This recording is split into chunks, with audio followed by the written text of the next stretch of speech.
নমস্কার প্রিয় দর্শক, সকলে প্রীতি এবং শুভেচ্ছা নিন। আপনারা দেখছেন কাকদ্বীপ টিভি, আমি প্রতাপ। প্রিয় দর্শক, 1971 সালে মুক্তিযুদ্ধের পরে আজ 2025 সালে ফেব্রুয়ারি একই অবস্থা আবার যেন ফিরে এসছে বাংলাদেশ বিষয়ে। এটা অনেকদিন ধরেই চলছে। এই খবরটি কেন বলতে চাইছি, ভারতীয় নিরাপত্তা উপদেষ্টা অজিত দোভাল চুপি চুপি পশ্চিমবঙ্গ সফর করেছেন এবং সেখানে কেন্দ্রীয় এবং রাজ্যের যারা গোয়েন্দা বিভাগে যারা কর্তব্যরত অফিসাররা রয়েছেন তাদের সঙ্গে তিনি যোগাযোগ করেছেন এবং বৈঠক করেছেন। যদিও সে বৈঠকের বিষয়বস্তুগুলো আমাদের সামনে উন্মোচিত নয়, তবে আমরা একটা আলোকপাত করতেই পারি যে তিনি কোন কোন বিষয়ে হঠাৎ কেন পশ্চিমবঙ্গে এলেন এবং তার সফরসূচি গোপনীয়তার মধ্যে ছিল। অজিত দোভাল নিরাপত্তা কাউন্সিলের অ্যাডভাইজার, ভারতের নিরাপত্তা উপদেষ্টা। তিনি কয়েকটি পয়েন্টের উপর ভিত্তি করে এই বাংলাদেশের পরিস্থিতিকে সমাধানের জন্য বা কোন কোন পরিস্থিতিকে বাংলাদেশ পরিস্থিতি যাচ্ছে এবং ভারতের নিরাপত্তার ক্ষেত্রে যদি কোনো বাধা বিঘ্ন আসে তবে সেক্ষেত্রে কিভাবে ভারতবর্ষকে রক্ষা করা যাবে বা ভারতবর্ষ সঠিক পথে চালিত হবে সেটাই তার দেখার দায়িত্ব। কিন্তু হঠাৎ করে কেন 1971-এর কথা বলছি, ঠিক 1971-এর যে পটভূমি ছিল সেখানেও পাকিস্তানের একটা তীব্র ভূমিকা ওখানে ছিল, দখলদার পাকিস্তানের একটা ভূমিকা ছিল। যখন বাংলাদেশের মুক্তিযুদ্ধ বাহিনী এবং বাংলাদেশের সাধারণ মানুষ পাকিস্তান থেকে বিচ্ছিন্ন হয়ে স্বাধীনতার জন্য নতুন দেশ গড়ার জন্য লড়ছিল, একাই লড়ছিল মুক্তিযুদ্ধের বাহিনীরা পাকিস্তান বাহিনীর সঙ্গে, কেউ সঙ্গে ছিল না। প্রায় 7 মাস লড়াই করার পরে ভারতবর্ষ সেখানে ভেতর থেকে সাহায্য করলেও সেনাবাহিনীতে সাহায্য করে কিন্তু ভারতবর্ষ করেনি।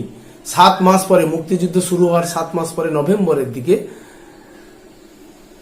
ভারতবর্ষ সেনাবাহিনী দিয়ে সাহায্য করে এবং প্রত্যক্ষভাবে এই লড়াইয়ে সামিল হয়। সেখানে বহু সংখ্যক ভারতের সেনাবাহিনীর আত্মবলিদান, মুক্তিযুদ্ধের শহীদদের আত্মবলিদানের মধ্য দিয়ে যে বাংলাদেশ স্বাধীনতা অর্জন করলো, সেই বাংলাদেশের আজ টালমাটাল পরিস্থিতি। সেখানে তৈরি হয়েছে এক ভারত বিদ্বেষী গ্রুপ। 1971-এও রাজাকার বাহিনী ছিল, আবার পাকিস্তানের হানাদার বাহিনীও ছিল, মুক্তিযোদ্ধার বাহিনীও ছিল, আবারও 2025 সালে সেই রাজাকার বাহিনীদের বাড়ন্ত আমরা দেখতে পাচ্ছি। সেই পাকিস্তান প্রীতি, সেই পাকিস্তানকে আলিঙ্গন করা ইতিহাস কিভাবে বদলে যাচ্ছে দেখুন। 1971-এর সেই যুদ্ধে বাংলাদেশ স্বাধীন হওয়ার পরে পাকিস্তান কখনোই ভারতবর্ষকে ভালো চোখে নেয়নি। তার ভেতরে আগুনটা দিকে দিকে করে জ্বলতে থাকে এবং পাকিস্তান স্টেট স্পন্সর, একটা কান্ট্রি স্পন্সর সন্ত্রাসবাদকে মদত দিতে থাকে এবং ভারতবর্ষকে জম্মু কাশ্মীর এবং পশ্চিম সীমান্তে, উত্তর পশ্চিম সীমান্তে ভারতবর্ষকে সকল সময়ের জন্য একটা বিব্রতকর পরিবেশ মধ্যে রাখে।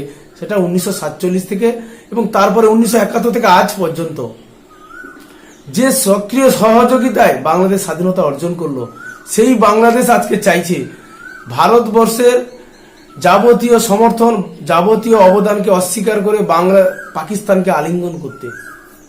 এক বৈপরীত্য। এবারে সমাধানের কি কি পটভূমি রচিত হয়েছে। একদিকে বৈশ্বিকভাবে বিশ্বের তাবড় দেশগুলো নিয়ে ভারতবর্ষের কূটনৈতিক প্রয়াসের মাধ্যমে বাংলাদেশে বর্তমান যে এক সরকার চলছে, এই সরকারটা দখলদার সরকার আমি বলবো, এই সরকারটিকে উৎখাতের জন্য যে পদ্ধতি নেওয়া হয়েছে বিশ্বের তাবড় দেশগুলো সঙ্গে নিয়ে, তার একটা পদ্ধতি রয়েছে। এবং ভারতের নিরাপত্তা উপদেষ্টা অজিত দোভাল তিনি কিছু ফর্মুলা নিয়েছেন। সীমান্ত সুরক্ষিত করা এবং বাংলাদেশে ক্রমাগত পাকিস্তানের বাহিনীর উপস্থিতি এবং ISI এর উপস্থিতি, এটা ভারতকে যথেষ্ট বিব্রত রেখেছে। ভারত যে 1971-এর মূল্য এভাবে ফেরত পাবে কখনো ভারতবর্ষ সেটা কল্পনাও করেনি। ভারতবর্ষের সেনাপ্রধান উপেন্দ্র ত্রিবেদী পাকিস্তানকে কিন্তু একটা হুঁশিয়ারিও করে দিয়েছেন, যদি কোনোভাবে পশ্চিম সীমান্তে ভারতবর্ষকে বিব্রত করার চেষ্টা করা হয়, তবে ভারতবর্ষ কিন্তু তার চতুর্গুণ উপযুক্ত জবাব দেবে। ভারতবর্ষ একটি স্ট্যান্ড রয়েছে নিরাপত্তা বিষয়ে, বৈদেশিক বিষয়ে। ভারতবর্ষ কখনোই প্রথমে অ্যাগ্রেসিভলি অ্যাটাক করে না, কিন্তু আক্রমণ হলে তার প্রতি উত্তর ভারতবর্ষ দেবে বা প্রতি আক্রমণে যাবে। Defence is the best policy অফেন্সের জন্য। আবার ভারতবর্ষ অফেন্স যেমন করবে, আবার ডিফেন্সকে মজবুতরাও করতে চাইছে।